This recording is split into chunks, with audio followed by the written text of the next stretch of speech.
तुम्ही कुठून आलात साहेब? मी सांगली जिल्हा जत तालुक्या शेगाव, सांगली जिल्हा जिल्हा सांगली तालुका जत हां गाव शेगाव शेगाव. इथून आलेलो आहे. कशासाठी?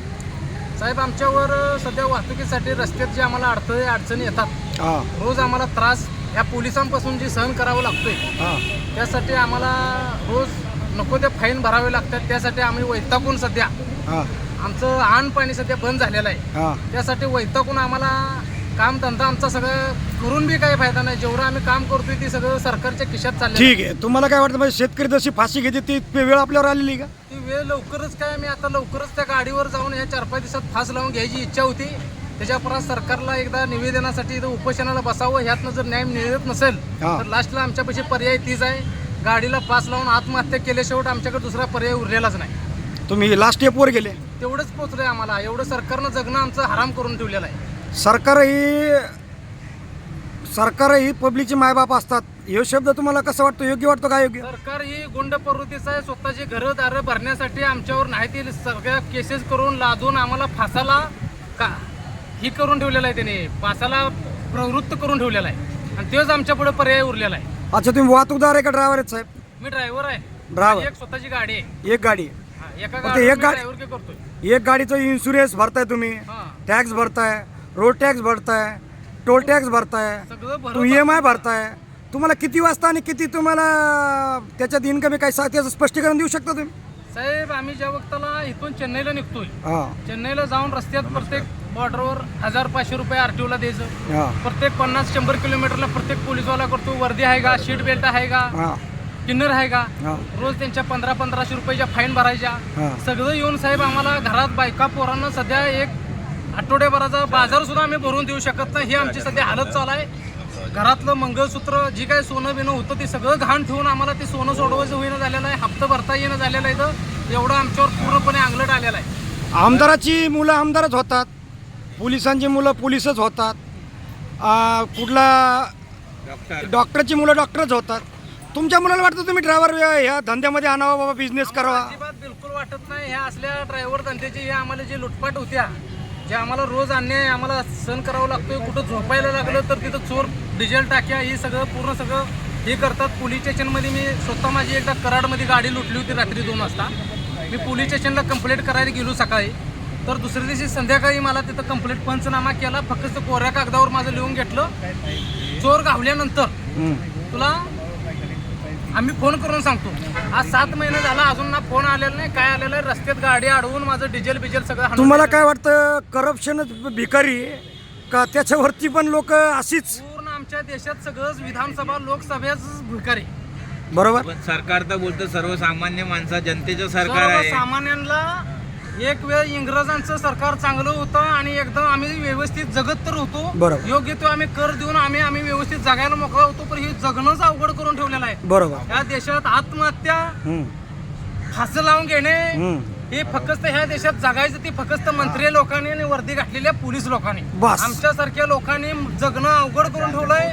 आम्हाला औषधाची बाटली आणि फास लावल्याशिवाय बाकी पर्याय उरलेला नाही.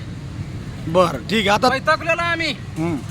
आता तुम्ही एक गाडीचे मालक. आता तर बरेचसे लोक आहेत, एक गाड्याच्या 2, 2च्या 4, 4च्या 6 करतात. मग तुम्हाला त्याच्या व्यतिरिक्त तुम्हाला गाड्या करता का? तुम्ही पुढे का गेले नाहीत? का म्हणजे त्यांना असं मागचं पाठबळ, कुठं जमीन विकलेलं आहे, कुणी काय केलेलं आहे, त्यांचं स्वतःचा जे बिझनेस आहे ते पुढे केलेलं आहे. आमच्यासारखं मी स्वतः ड्रायव्हर करतो, रोज यांच्या फाईनी भरून वैतागलेलो आहे. आमचा हाही हप्ता जाय नाही तर आम्ही कसं पुढे वाढणार? बरं, तुमच्याकडे कोणी संघटना, कोणी युनियन, कोणी महासंघ, कुठले असं ट्रान्सपोर्टेशनचा कुठला तरी एखादा असेल ना, कुठला तरी प्रतिनिधी, आपण त्याला कधी भेटले? बरं, तुम्हाला वाटलं त्यांनी आपल्याला पाठिंबा द्यायला पाहिजे? कळंबोलीमध्ये जेवढे ट्रान्सपोर्टवाले आहेत हां त्या प्रत्येक ट्रान्सपोर्टवाल्यांना मी भेटलेला आहे. हां. सगळ्यांना मी बोललेलो आहे, बाबा हे आमच्यावर अन्याय होतोय, एवढं त्रास आम्हाला सहन करावा लागतोय. आम्ही रोडवर चालायचं कसं? कधी 2 टाइम जेवण भेटत नाही, कधी आंघोळी भेटत नाही. हां. आम्हाला विचारतात रोज वर्दी घातली का? हां. तिथे माणसाला 4-4 दिवस आंघोळी नाही, तो वर्दी कशी रोज घालणार आम्ही सांगा? हां. धुयाचं काय, खायचं काय, अन्न पाणी काय खायचं? आम्ही सगळ्यांना निवेदन दिलेलं आहे. प्रत्येक आम्हाला जिथं फाईन मारते त्यांना बोलतो बाबा असं आमच्यावर का अन्याय करतोय तर कोणी ऐकून गेलं नाही. स्वतःची घरं भरण्यासाठी रोज त्यांच्या फाईनी चालू आहेत आणि ह्या आमच्या जीवावरच सरकार चाललेलं आहे. आमचा देश तर आमच्या जीवावरच चाललेला आहे आणि आम्हालाच फास घ्यायला मजबूर करत आहे. बरं, तुम्हाला काय सरकारबद्दल 2 शब्द बोलायचे? सरकार खरंच गरीबाचं आहे का श्रीमंताचं आहे? जे आमदार खासदार आहेत यांच्याबद्दल तुम्हाला काय 2 शब्द वैयक्तिक असे काय आहे तुमचा प्रश्न? तुमच्या मनातून काय तुम्हाला शब्द? सरकार चांगली आहेत, आमदार खासदार किती फसवी आहेत, किती येतात, किती कामं करतात, याच्याबद्दल तुम्हाला डिपार्टमेंटबद्दल काय बोलायचं आहे? डिपार्टमेंटबद्दल सरकार आमच्या पूर्ण ना केंद्र सरकार असो किंवा महाराष्ट्र सरकार असो, प्रत्येक सरकारी भिकारी फक्त लोकांवर अन्याय करणे, त्यांना लुबाडणे, लुटणे आणि आपली स्वतःची घरदारं भरणे, आपली पै पाहुणे नाती भरणे ही लेवलचं सरकार आहे. बरोबर. आणि आमदार खासदार तर फक्त मतं टाकण्यापुरती आमच्याकडे घेण्यापुरतीच येतात. परत आमचं काय कोण मेला, कोण जगला, कोणाचं काय चाललंय बघायला कोणी येत नाहीत. सगळ्यात 1 नंबरचे भिकार हे आमदार खासदार, ही विधानसभा लोकसभेत बसलेली सगळी 1 नंबरचे आपल्या देशातले चोर आहेत. बरं, तुम्ही ड्रायव्हर आहे, तुमची स्वतःची गाडी आहे, तुमची मुलं बाळ कुठे इंग्लिश मिडियमला हाय लेवलचं शिक्षण घेत आहे का झेडपीमध्ये, जिल्हा परिषदमध्ये? जिल्हा परिषदमध्ये आहे साहेब. परिस्थितीच नाही. रोज टायमावर आम्हाला जेवण खायला आम्ही महाग आहे.